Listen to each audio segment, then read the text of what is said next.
में दो अलग अलग एजेंडे। एक एजेंडा है जिसके अंदर एक किसान के साथ एक ठगी होती है और वो ठगी के बाद में यानी इस तरीके का 6 महीने के अंदर उसके साथ ये होता है कि पैसे कुएं में से निकाल के खाई लेते हैं।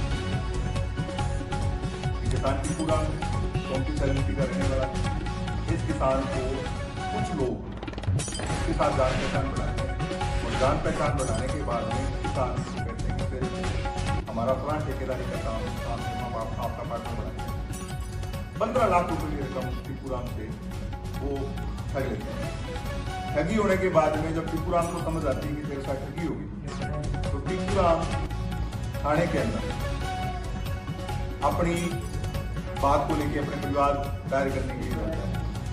टीपूराम के परिवार को वहां के हेड कांस्टेबल है महेंद्र कुमार, वो टीपूराम वाला परिवार तो जेल में डाल देता है और टीपूराम से कहते हैं कि मैं परिवार जैसे लिखा रहा हूँ वैसे उसने अपने तरीके से परिवार लिखवाया। लिखवाते उसने कहा कि इसमें FIR करेंगे तो पता नहीं क्या लफड़ा हो जाएगा। तो अपने क्या है कि 10 दिन के अंदर इस पैसे को अपने को रिकवर कर दिया। 10 दिन में वो पैसे तेरे वापस दिलवा दूंगा, बदले में सिर्फ तेरे को 14 लाख मिलेंगे, 1 लाख रुपए मैं लूंगा। 14 लाख रुपए के लिए टीपूराम वहां बढ़ जाता है क्योंकि उसको 15 लाख चले गए, सोचा भी यार 14 भी आ जाए तो बढ़िया है। और 20,000 रुपए टीपूराम की उसी दिन वो लेता है कि गाड़ी घोड़े के बीच इधर उधर जाना पड़ता है तो आपको लगेंगे। 20,000 रुपए उसने ले लेता है। लेने के बाद के अंदर 10 दिन में वो पैसों की रिकवरी करता है। 15 लाख रुपए हमारे जो टीपूराम से उसने बात की उसमें तो 15 लाख की रिकवरी है। हालांकि उसने कितने पैसे इकट्ठे किए, ज्यादा भी किए होंगे, वो तो महेंद्र कुमार जाने, लेकिन वो कह रहे 15 लाख रुपए की रिकवरी होगी और 7.5 लाख रुपए वो अनूपगढ़ से खुद गाड़ी लेके जाके वहां से 7.5 लाख रुपए कलेक्ट करके रखता है। इतने पैसे लाने के बाद वो टीपूराम को पैसे देने में आनाकानी उसने करना शुरू कर दिया। उसने एक बहाना ये मारा कि मैंने मेरे बच्चों को विदेश भेज दिया तो खर्चा हो गया। दूसरा वो बहाना मार रहा है कि मैंने अपनी घरवाली के जेवर थे तो बैंक में गिरवी रखे उसको छुआ। और जब बार बार वो मिलते निकाल रहा है टीपूराम तब जाके थाने का ही वो दलाल कह लो या महेंद्र कुमार का आदमी कह लो उसके थ्रू फोन पे के माध्यम से 49,500, 50,000 और 5,000 3 रकमें फोन पे के माध्यम से टीपूराम को कर देता वापस और 1.5 लाख रुपया वो महेंद्र कुमार कैश बैंक में जमा करवा के टीपूराम। इस तरीके से टीपूराम के पास करीबन 3,45,000 रुपए टीपूराम के खाते में आ जाते हैं। उसके अलावा सारे पैसे जो उसकी रिकॉर्डिंग हमारे फोन में उसकी रिकॉर्डिंग है जिसके अंदर पैसे लेने की बात हो रही। इसी बीच में जब वो पैसा नहीं दे रहा तो टीपूराम ने कहा कि अपने SHO को CI राजेंद्र उनसे जब मिलने गए तो उन्होंने टीपूराम के साथ गाड़ी रोक दी। उन्होंने टीपूराम को दफ्तर से बाहर निकाल दिया। उसने कहा कि मैं 3 स्टार थानेदार, मेरा काम लोगों को पैसे दिलवाना थोड़ी है और पैसे दिए क्यों, इस तरीके की जो मतलब वाहियात बातें करके टीपूराम को वहां से बाहर निकाला। अब टीपूराम के पास चारा बचा कि वो DYSP के पास है तो उन्होंने अपने वहां जो रसूखदार लोग हैं जनप्रतिनिधि उनसे बात की। किसी की बात की जब सुनवाई नहीं हुई आखिर में पिछले दिनों 13 मार्च को हम DYSP से मिले। DYSP ने करणपुर ने हमें आश्वस्त किया कि इस मसले के अंदर जांच करवाएंगे और किसी भी तरीके से किसान को न्याय मिलेगा, उसके पैसे को वापस मिलेंगे। ये उनका बढ़िया आश्वासन था। इस मसले में शायद उन्होंने कोई रिपोर्ट वगैरह मंगवाई है और अभी जो डर है वो डर ये है कि थोड़े दिनों में पंचायत चुनाव या निकाय चुनाव को लेकर के ट्रांसफर होते हैं, महेंद्र कुमार इस थाने से चला जाता है या ये CI थाने से चला जाता है तो आज किसान के पैसे तो मतलब एक तरीके से खाई में चले गए।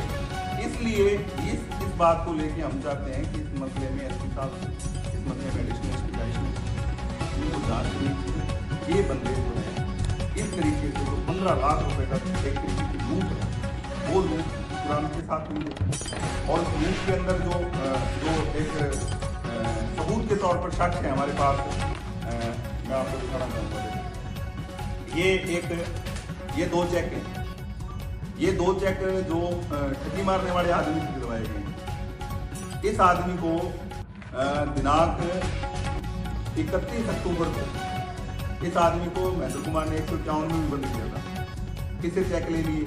इसके साथ जिसको बंद किया था जितेंद्र उर्फ धोनी, उससे पैसे ले लिए, लेकिन टिपूराम को नहीं दिए। उससे पैसे ले लिए और फिर उनको 151 में जमानत पे छोड़ दिया। ये मैंने आपको रकम बताई थी, ये फोन पे का है, ये 49,500 का एक है, ये 5,000 का एक है, और जो 50,000 एक है और 49,500 एक है। जो 5,000 रुपये की रकम है वो टिपूराम के बेटे के खाते में ये जो दलाल के माध्यम से डाली गई है। इसके अलावा इसमें ये 1.5 लाख रुपए 19/11/2025 को 1.5 लाख रुपए टिपूराम के खाते में महेंद्र कुमार ने बैंक के थ्रू जमा किए। ये पैसे उसने दिए और इसके बाद में स्टेटमेंट होती है। और इसके बाद में हमारा कहना है कि ये पैसा इस किसान को वापस मिलना चाहिए और इस भ्रष्टाचार का भंडाफोड़ करना। ये राजेश कुमार और महेंद्र कुमार और राजेंद्र चारण, इन तीनों में क्या कनेक्शन है? इनकी बैंक डिटेल भी इनकी निकलनी चाहिए। इनकी बैंक डिटेल आप अगर निकालेंगे तो इनका आपस में लेन देन समझ में आएगा कि ये उसके थ्रू पैसे कैसे, मतलब उसके पास पैसे कैसे आए, राजेश कुमार के पास पैसे कैसे आए जो टिपूराम के खाते में डाल रहा है। और ये इसके कनेक्शन जोड़ने के लिए इनकी डिटेल इनकी निकालें, बैंक डिटेल निकालनी चाहिए, आपस में उनको पैसों का लेन देन कैसे हो रहा है। दूसरा ये है कि हेड कांस्टेबल और एसएचओ दोनों के अंदर एक तनातनी है। हेड कांस्टेबल पिछले 1 महीने अभी तक वो थाने नहीं आया और टिपूराम ने जब उस हेड कांस्टेबल की शिकायत की, हमारा अंदेशा है एसएचओ और उसमें बंदरबांट को लेकर लड़ाई, महेंद्र कुमार और एसएचओ के बीच में पैसे के बंदरबांट को लेकर एक लड़ाई। इसी वजह से दोनों वो छुट्टी पे चला गया और एसएचओ इस मसले के अंदर कोई संज्ञान नहीं ले रहा। उसने मतलब टिपूराम को बाहर निकालने के बाद में आज तक नहीं पूछा कि महेंद्र कुमार ने कितने पैसे खा लिए, कितने पैसे वापस देगा, ये सारी चीजें।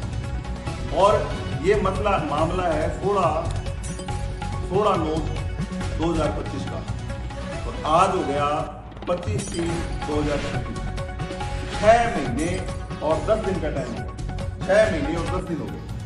6 महीने 10 दिन में अभी तक इस मसले में एफआईआर दर्ज की, इस मसले में एफआईआर दर्ज की। ये है एक प्रकरण, मैंने कहा था अभी इसमें 2 पार्ट है। एक प्रकरण है टिपूराम की साथ ठगी और ठगी के बाद में किस तरीके से सारे पुलिस ने पैसे रिकवर करके कुछ पैसे रखे।